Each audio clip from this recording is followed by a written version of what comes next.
also now bring in our guest to take this discussion forward. We have Abhijit Iyer Mitra, Senior Fellow, Institute of Peace and Conflict Studies.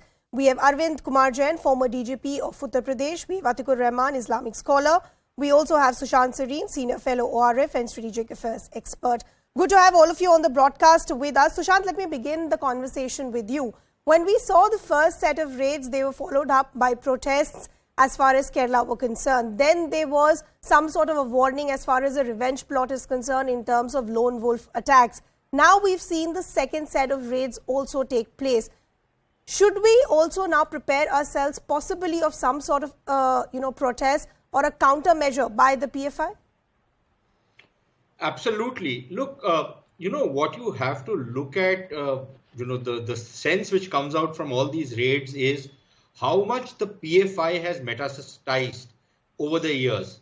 And the fact that the sheer spread of this organization and the kind of roots it has struck among sections of the Muslim community is something which should be of serious concern, not just to the political parties in this country, but also to the national security establishment. Now, an organization like the PFI, which is so well resourced and which has spread its poison across the body politic, is not going to just roll over and play dead. They are going to retaliate. Will they retaliate only with some kind of protest, perhaps violent, or will it take some other shape? And I mean terrorism, raw, unbridled terrorism coming out from them, which is something which they have been indoctrinated into, which is something which we know from the reports that they have been training for. And the kind of links they have with other dubious organizations around the world. So don't be surprised if you're going to see some kind of retaliatory action. I would imagine it could be a combination of both. It could be a combination of street protests.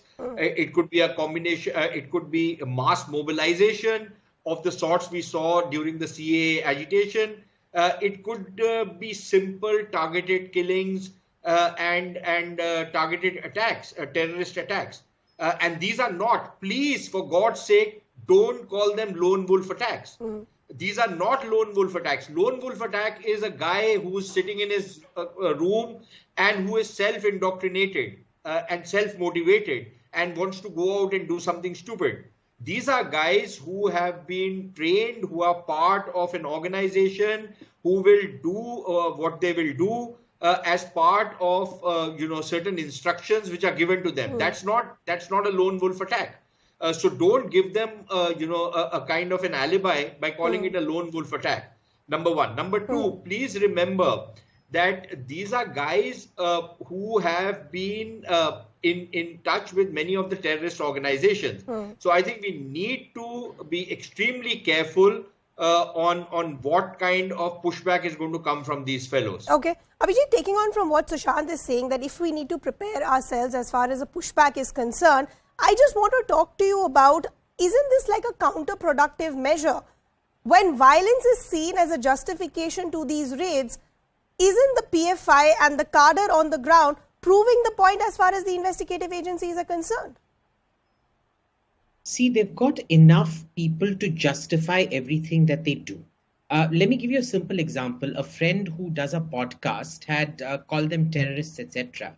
They filed defamation cases against him in 15, 20 different courts. So they've got a huge set of so-called public intellectuals, lawyers, everything who dance to their bidding, who will, whitewash everything that they do. It'll all be put down as peaceful protests, justified protests, God knows what not. Ultimately, the framework that we need to look at this through is, like Sushant said, there are almost certainly going to be terror attacks of some kind and, public disturbances of some kind, which will be linked to this, saying you did this to PFI, therefore we're doing this to you. But the cost is, the question really is, how much more of those attacks and public disturbances would we have seen had the PFI not been disrupted so completely as it has today? So, the set of raids, because this is a Hydra-headed organization. It's got several different wings in several different places. And what we're seeing is a full system of systems crackdown on every single wing of their operation. Correct. Now, we still don't know, and this is what we know. We still do not know what we do not know. There might still be sleeper cells here and there, paths and silos that we don't know, which will probably get activated. And when it gets activated, what you will see is on one side a public justification of this. And the second, the exoneration of the PFI saying, well, the PFI had nothing to do with this. This was a separate organization, etc., etc. Yeah, that's actually my larger issue. There is still a section, a lobby that continues to justify that, on one hand, if you have these raids and a crackdown on the PFI, what about the others who continue to pledge for a Hindu Rashtra or others? My only question is that even a justified argument or is that a flawed one? Arvind Jain, I want to bring you in. Two things that I want to understand from you. One, this argument that we keep making that if you're attacking the PFI, why not the others who are pushing the idea of a Hindu Rashtra? The other concern is, yes, this crackdown is happening. Many are saying possibly late in the day. But what is the guarantee that we will not see this having another shape or form? This was the same concern as far as banning of Simi was concerned. It then got a new name and form, which is the PFI. What is the surety today that post this crackdown, the radicalization or the activities will see an end? I would like to make one thing very clear, which I have said on several channels also, that maintenance of law and order is a state subject.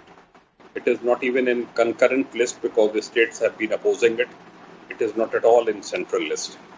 Center intervenes in very rare cases. During my 37 years of service in UP, I have never seen central agencies directly involving themselves in carrying out raids. Yes, Intelligence Bureau, RAW, other agencies, they have been giving inputs to the state police forces, to STF, to ATS in UP, and they carry out the operation along with the state police. They provide information, they provide input, and operation is carried out by the state police. Here you see it is different. NIA, ED have carried out the raids. After taking into confidence the DGPs of the state, the higher people over there, and they also cooperated.